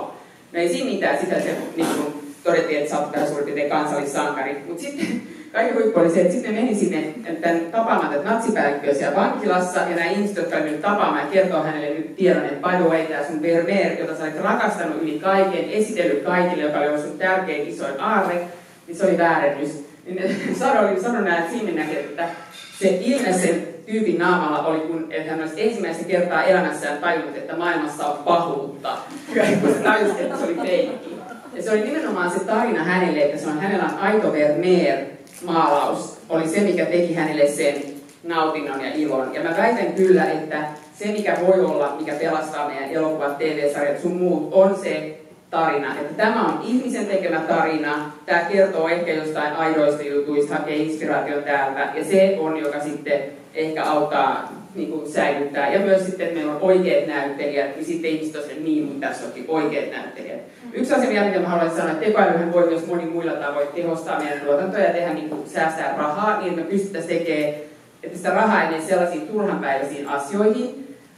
Mutta kun aletaan tekoälyä niin monipuolisesti hyödyntää vaikka tuotannoissa, niin se voi mahdollistaa, tai tuottamisessa ylipäätään, niin me voidaan joko tehdä niin, että me tehdään, jos me ollaan ennen tehty 100 yksikköä jotain, 2 ihmistä on tehnyt 100 yksikköä, niin me voidaan joko tehdä niin, että ne 2 ihmistä tekee 400 yksikköä, niin kuin 200 yksikköä, tai sitten 1 ihminen tekee sen 100 yksikköä. Ja mä toivon myös sen, että jos teistä nyt joku alkaa mennä showrunneriksi, tai jos te tuottajia tai ohjaajia, niin me alettaisiin myös miettiä sitä, että okei, nyt me voidaan saada kustannustehokkuutta ja säästöjä tästä tekoälystä, niin ei tehtäisi niin, mutta samaan aikaan me kaikki tiedetään, tai toivottavasti tiedätte, että meidän alalla ihmiset tekee tuotannoista aivan liian pitkiä päiviä. Ne on aivan lopussa, siellä on hengenvaarallisia tilanteita, syntyy, kun ihmiset ajaa väsyneenä, ei nukkuu, ei palautuu, ne palaa loppuun, lähtee meidän alalta. Ja mä toivon, että me myös hyödynnetään nyt tätä tekoälyä siinä, että me pidetään sama määrä jengiä duunissa, me tehdään niitä meidän sarjoja, ne on ehkä vähän pidemmälle kehitelty, koska me voidaan tekoälyn kanssa niin katsoa nopeammin. Me ei jouduta odottaa niin viikkoa vaan, että tuottaja tai joku antaa meille palautteen, vaan se voi antaa meille 10 kertaa niin tsekata se kässäri ja auttaa meitä sparrata tekemään sitten paremman. Mutta että me tehtäisiin sitten, me tavallaan pantaisiin se tehohyöty siihen, että me pystytään tekemään pieteetillä, rakkaudella niitä meidän sarjoja ja leffoja. Ne tuotannot että se fyysinen tuotanto oikeasti, niin kauan kuin me vielä tehdään niitä fyysisiä tuotantoja, tapahtuisi niin, että sitä tekee ihmiset, jotka niin kuin, ei ole loppupalaneita, jotka on niin kuin meikkaajat, jotka on onnellisia, lavastajat, jotka on fiilareissa, ohjaajat tai kuvaajat, assarit, että siellä on niin kuin hyvä fiilis, koska mä väitän, että sit se hyvä fiilis alkaa näkyä siinä tuotteessa, ja että meillä on näyttelijät, joilla on se tunne, että täällä on turvallista olla, kaikilla on turvallista olla. Ja se on myös se tarina, mitä me voidaan kertoa, että hei, meidän tuotanto tehtiin inhimillisesti, niin kuin loukkaamatta, satuttamatta. Ketään tässä ei nyt vahingoitettu tuotantohenkilökuntaa tässä tuotannon tekemisessä. Ja sitten se laatu on parempi. Niin tämä story voi olla se, että kun ihmiset katsoo sitä, niin on se, että joo, kyllä mä huomaan, että tässä on tämä, niin kyllä tuntuukin, että on paljon jotenkin eettisesti parempia, niin kuin tuntuu kivemmalta. Niin mä toivon, että se pidätte myös mielessä, että me voidaan hyödyntää tätä tekoälyä ainakin nyt toistaiseksi, ennen kuin ne sitten menee siihen, että Netflix lukee sun silmän liikkeet ja striimaa sulle koko ajan, muuttaa vaan niin sitä storya, niin kauan että nyt siinä fokussa ja katsot sitä ja maksat kuukausimaksua. Joo, tosi mielenkiintoista. Eli tekoälyä voi käyttää hyvään ja vähän vähemmän hyvään. Toivotaan, että me tullaan käyttää sitä lähinnä hyvään. Nyt meidän pitää siirtyä kysymyksiin. Eli jos jollain on kysymystä, niin kättä ylös. Tai kommenttiin. Ei ole kaikki oikein. Siellä takana. Joo, missä määrin Hollywoodin käsikirjoittajan lakko liittyy tekoälyn käyttöön ja olisiko samanlainen mahdollinen meillä? Niin, en mä tiedä oikeastaan perehtynyt siihen. Sen verran mitä olen perehtynyt, niin se tekoäly oli yksi elementti, että siellä oli paljon muitakin asioita.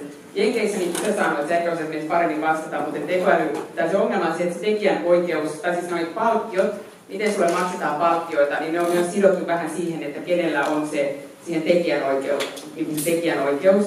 Ja se iso ongelma ymmärtääkseni siinä on se, että nyt on pelko, että ohjaajat, tai siis tuotantoyhtiöt tai studiot, niin ne teetättää tekoälyllä niin se paskan eka version, jolloin ne saa sen niin ajatuksenaan, että sitten heillä on se alkuperäinen tekijänoikeus, josta he saisivat sitten niin tavallaan säästöjä, koska he ei tarvitse siitä maksaa näille. Ja sitten se viedään se paska, keskinkertainen versio viedään ammattikäsikirjoittajalle ja sanotaan, että teet tästä, kirjoittaa kokonaan uusiksi, teet tästä parempi, että ne säästät joku premixin siellä. Ja he saa paljon, niin se on pienempi se uudelleenkirjoituspalkkio, ja sitten tavallaan he ei saa niitä samanlaisia alkuperäistekijänoikeuksia. Ja siitä he nyt taistelisivat, että tällainen skenaario ei ole mahdollista. Ja mä ymmärsin niin, että nyt siellä on edistytty, että he pystyisivät ehkä blokkaamaan sen. Meillä se ei, mä niin näen, että meillä se ei välttämättä ole niin vahvasti sidottu se alkuperäisidean niin kuin, tai niin tekijäpalkkiot ei ole samalla lailla sidottu siihen alkuperäisideaan ihan yhtä voimakkaasti. Ja sen takia mä en niin näe, että se ei ehkä ole tässä niin se isoin huoli, vaan että se on sitten, niin, että se on ehkä se jenkeisi eri. Mutta sekin voit ymmärsikö mä oikein, oliko sitä näin? Vallan hyvä. Ei kun tähän ole, mutta olisin voinut käyttää omaa kysymykseen. No. Voin kysyä mun kuvan. Oli hyvä vastaus. Onko sulle Juha ollut? Niin siis tämä yleensä tuo tekijänoikeuskysymys, niin sehän on tällä hetkellä kaikkialla vähän niin kuin haasteellinen ja ongelmallinen.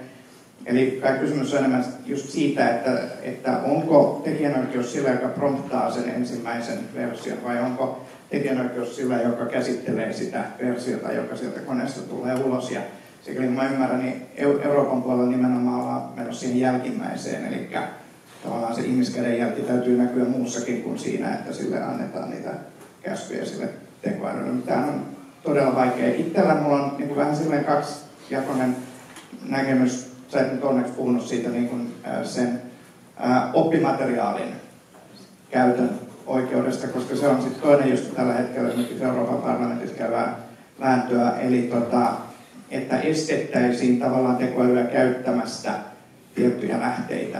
Ja silloin me ollaan aika vaarallisessa tilanteessa siinä mielessä, että kun me luetaan joku kirja ja me käytetään siinä olevaa tietoa oman tuotoksemme tekemiseen, niin saadaanko me käyttää sitä?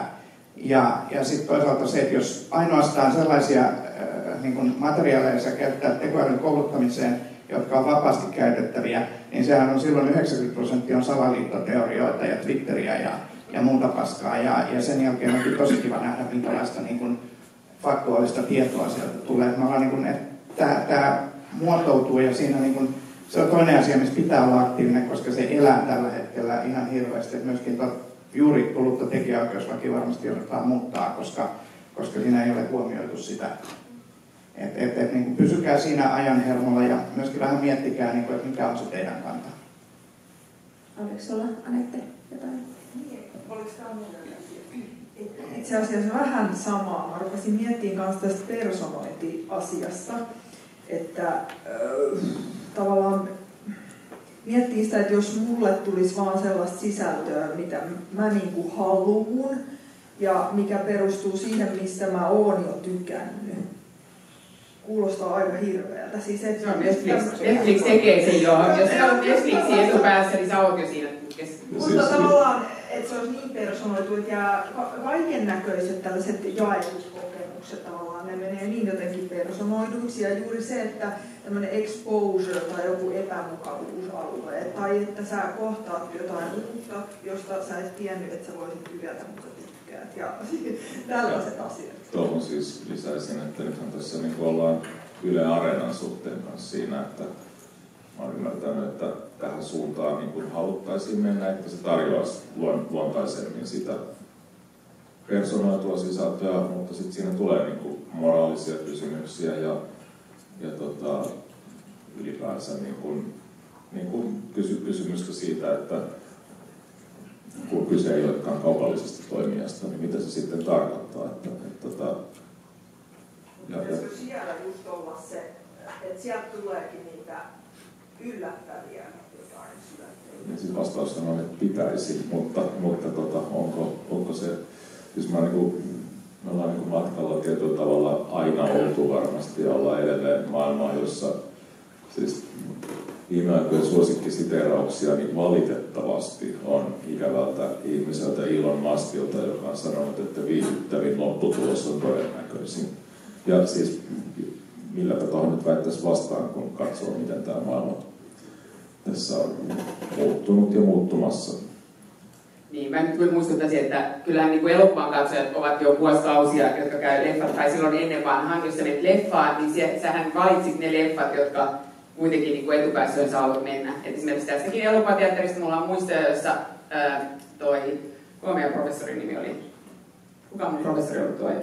Jukka Vieno ja sitten niin huijas mut tänne katsoo tuon Tarkovskin sen helvetin pitkän leffan, missä kävellään vaan eikä tapahdu mitään eikä puhuta mitään. Sillä, että se valehteli mulle, että sanoin, että joo, eikö se ole komedia? Joo, ei se ole kestää vaan 1,5 tuntia. Ja sitten pari kutistuu tuon keskelle ja sitten toi tuli meidän amanuenssi Jussi, että tuli toiselle puolelle ja blokkasi mut siihen, että sitten me katsoa tuon Tarkovskin. Ja se oli oikeasti hyvä. Tai kyllä me jossain kohtaa, että ei, mitä te olette tehnyt mulle, mutta mä oon todella kiitollinen, että he pakotti mut tähän. Mutta ei me omalla rahalla sitä olisi kyllä varmaan lähtenyt katsomaan, koska siihen aikaan katsoin vaan romanttisia komedioita. Oliko se Juha vielä?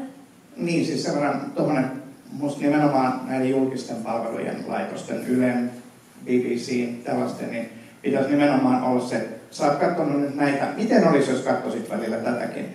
Mutta sitten just valitettavasti nämä isot jenkkifirmat, jotka elää hieman omalla periaatteellaan, niin sieltä kyllä tulee sitten, että sä tykkäsit näistä, sä ihan varmasti tykkää tästäkin, mutta tämähän aiheuttaa sen ihan täsmälleen saman kuplautumisen. On nyt tullut, anteeksi mä muuten huomaatte, että mä kirjoilen ihan pitusti, niin todella ärsyyntynyt linkkarista. Jos olette huomannut, siihen on tullut tällä viikolla personointi niihin feedeihin.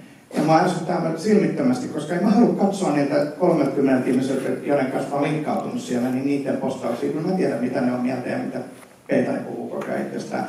Eli niin, tavallaan se on myöskin osittain valveutunutta kuluttajuutta, että sä osaat klikata sen pois sen suosituksen. Mutta tämä kaiken kaikkiaan, siis tämä kehityssuuntahan on niin kuin se, mikä varmaan kiihtyy tavalla tai toisella, ja tästähän saadaan kiittää tätä yhteiskunnallista tilaa ja tätä jakautuneisuuden tilaa, missä ollaan. Että erittäin niin kuin, aivan supertärkeä aihe, josta näkee erittäin vähän mediassa juttuja suhteessa siihen, niin kuin kuinka se muuttaa yhteiskuntaa ja sitä, miten me ajatellaan. Kyllä meillä alkaa aika kohta loppumaan. Onko jollain joku ihan polttava kysymys, jonka haluaa vielä kysyä? Siellä. No mulla oikeastaan haluaisin kysyä vaan sellaisen kysymyksen, minkä sä Kalle itse heitit jossain kohtaa nopeasti vaan ilmoille, että jos kohta eletään sellaisessa todellisuudessa, missä jos ei koko teos, niin ainakin osat on tekoälyn tuottamaa, niin miten semmoista teosta sitten pystytään käsittelemään niin kuin elokuvakritiikissä, tai mitä silloin siinä analysoidaan varsinaisesti? No, mulla on ehkä, että kun mä ajattelen elokuvakritiikkiä, että miten sitä kirjoittaa, miten sitä niin lähestyy, niin se on hyvin intuitiivinen asia. Eli siinä ei niin kuin pura sitä mitenkään raksiruutuun tyyppisesti sitä kokemustaan ja tulkintaansa, vaan yrittää kontekstoida sitä ja purkaa jotenkin niitä tuntoja, mitä teos on herättänyt. Niin tämä on niin kuin siitä jotenkin paradoksaalista, että kyllä mä niin tiedostan sen, että jos mä näkisin tekoälyn tuottaman, jos mä olisin tietoinen siitä, että tekoäly on ollut ratkaisevassa roolissa, niin varmasti mä suhtautuisin niin hyvin kriittisesti kautta epäilevästi, mutta toisaalta siis eihän sitä mulle kerrottaisi. Eli se on niin kuin, mahdoton kysymys tavallaan vastata, mutta ehkä se, että ylipäänsä mä niin kuin, toi on hyvä kysymys, mutta sitten samalla niin kuin myös siksi tosi vaikea, että se niin kuin kritiikki tai niin kuin ylipäänsä jonkun teoksen niin kuin purkaminen niin on lähtökohdiltaan niin intuitiivista sitten, niin kuin, että sit jos jonkinlaisen tieteellisen analyysin tai niin kuin jollain premisseillä lähtevän akateemisen analyysin parissa lähtisi sitä hajottamaan, niin se olisi varmaan eri asia, mutta mulle se on niin intuitio-asia. Niin se on just niin kuin se natsipäällikö, joka sitten kuulee sen jälkeen, että tämä olikin tekoäly, pitävä tämä elokuva rakastaa, ja sitten kaikki näkee Kalle Nivelän elämässä maailmassa oikeaa pahuutta. Niin, mutta on sama, mä mietin tuota vertausta, että siis kaikkihan niin olisi voinut kuvitella, että maalaustaide loppuu, kun valkuaus keksittiin, mutta ei. Se on se tarina. Se on se tarina ja se on se herkkyys. Siis sehän se on se niin kuin, että mitä se tarina ja kaikki ne nyanssit, mitä siellä on, mitkä on erilaisia. Että nämä on, niin kuin, näistä on tullut kaksi eri taiteenlajia. Sitten mun on niin hirveän vaikea. Tavallaan, että mun on mahdoton nähdä maailmaa, jossa niin kuin, se elokuvan teon fyysinen vaihe olisi kadonnut. Että niin kuin, niin kuin jossain vaiheessa mennään siihen pisteeseen, että onko ihmiset enää niin kuin niitä Matrixin tai tällaisten niin kuin dystopioiden niin kuin jonkinlaisia olentoja, jotka on fyysisesti olemassa vaan, jotta ne voi olla ikään kuin osa jotain konetta tai jollain tavalla viihdytettäviä. Että niin kuin, miksi ihmeessä ei haluaisi nähdä elokuvia tai sarjoja tai muuta, joka on tehty fyysisesti ja noin. Että miten mun on niin mahdoton kuvitella sitä maailmaa, jossa se niin kuin ei enää olisi olemassa, koska sitten se on vähän niin kuin, että olisiko sitten kokonaan niin kuin jossain virtuaalisesti vaan olemassa itsekin, että voitaisiko vaan se tietoisuudet ottaa kerran talteen ja hävittää fyysiset ihmiset kokonaan. Mahtava leppäjä, vaan sitä on tehtävä tulla. Niin, entisenä urheiluvaikuttajana, niin kun nyt EU-urheilu on tulossa olympialaisiin, niin Disneylähän tämä dystopia tapahtui Wall-E-elokuvassa ja mä kyllä pahan pelkään, että meistä on pikkuhiljaa tulossa niitä palleroita, jotka istuu siellä onnellisena siinä laivan kannella ja katsoo telkkaria. Niin, mukava. Joo, saa nähdä, mitä tulevaisuudessa on. Tuo on vaikea kysymys, että mitä 20 vuoden päästä, millaista käsikirjoittaminen on, koska kukaan ei varmasti voi tietää. Tämä tekoäly kehittyy tosi nopeasti. Kukaan ei tiedä, kuinka nopeasti se tulee seuraavan 20 vuoden kuluessa kehittyy ja miten niin kuin ihmiset aikoo sitä käyttää. Ja on paljon semmoista, mitä me ei tiedetä, mutta mun mielestä mikä on tärkeää muistaa, niin se ei tarkoita, että tekoäly kehittyy, niin se ei tarkoita välttämättä sitä, että kaikki menee paskaksi ja että käsikirjoittajilta lähtee työt, vaan siinä voi olla monenlaisia lopputuloksia, mitä tapahtuu. Mutta hei, kiitoksia panelisteille, annetaan aplodit.